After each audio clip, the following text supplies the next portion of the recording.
Mano, falar uma parada pra vocês, eu já vi muita coisa bizarra no futebol, tá? Principalmente por ser torcedor do Vasco, né? Mas, de maneira geral, já vi muita coisa estranha. Mas, se eu vir qualquer time, eu não tô falando de time de Série A, B, não.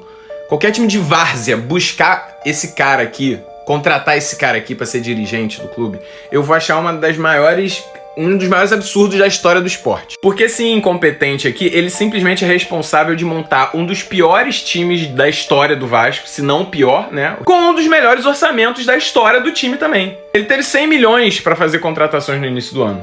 E ele montou um time que é um elenco tão merda que precisa de um Miranda no time titular. Quem é vascaíno sabe bem o que representa o jogador Miranda. Precisa de eventualmente um Marlon Gomes no time titular, que tem potencial, mas é pra ser um a mais ali, não é pra ser o cara, não é pra ser titular do Vasco. Precisa de um Peck no time titular, precisa de um Figueiredo que, sei lá, só falta jogar de goleiro. Já testaram ele em todas as posições, ele não serve em nenhuma. Mas sempre tem um buraco no time titular pra encaixar o Figueiredo e dar uma chance pra ele.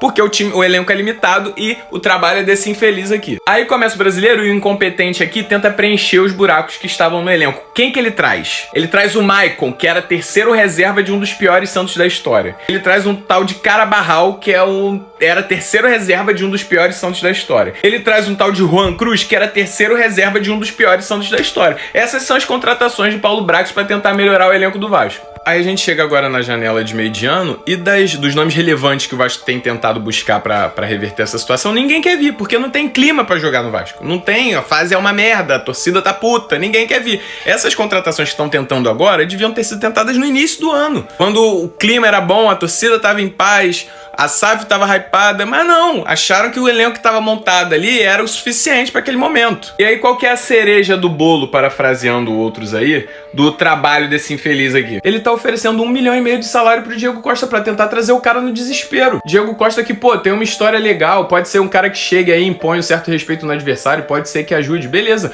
Mas no momento que o Diego Costa vive, não é jogador pra chegar recebendo esse tipo de salário. E aí a situação fica mais grave quando a gente lembra que esse infeliz aqui se recusou no início do ano a pagar R$1 milhão por mês pro Paulinho. Paulinho queria voltar pro Brasil, tenho certeza que se o Vasco igualasse a proposta do Atlético, ele viria pro Vasco. Esse aqui achou muito R$1 milhão por mês pro Paulinho, sendo que o Paulinho ficou 6 meses por empréstimo no Galo e depois foi contratado a custo zero. Esse aqui achou que seria ruim negócio pro Vasco fazer isso. E agora no desespero tá tendo que oferecer R$1,5 milhão de salário para jogador quase aposentado. Ó, cara, que trabalho brilhante, Paulo Brax, parabéns, tá? Cara, se algum time contratar esse cara depois que ele foi embora do Vasco, mano, é sinal atestado de burrice, pelo amor de Deus.